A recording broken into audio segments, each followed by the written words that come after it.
place is so important. Place informs everything that we do. It's what we come from. It's the first thing that we know.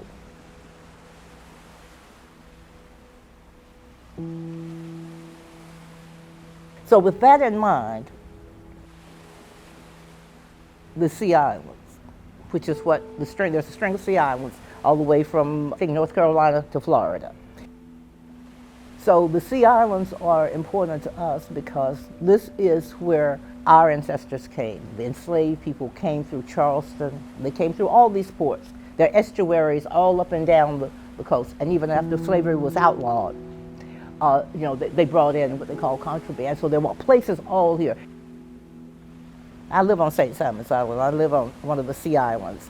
One of the reasons that we live there, I'm from Macon, Georgia, which is in the middle of the Georgia state, but I always wanted to live by the ocean. My husband and I went to St. Simon's Island for our honeymoon. We were just looking for somewhere to go to the ocean. We were living in Atlanta.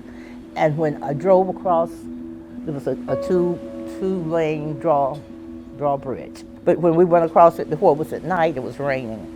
And we came across, and when I got right to where the causeway ends, and you're right on the island, you're driving onto the island, I heard a voice that said, "This is where you belong."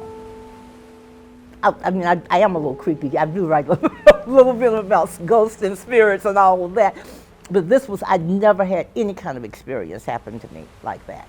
And so my husband didn't hear it, but he said he heard something. He said, "What was that?" And I said, "What was what?"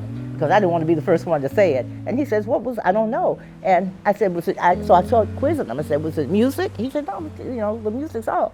He says, "I don't know." He said, "I don't know." I said, and then I told him what had happened, what I had heard. And ever since that moment, I knew that the Sea Islands was where I belong.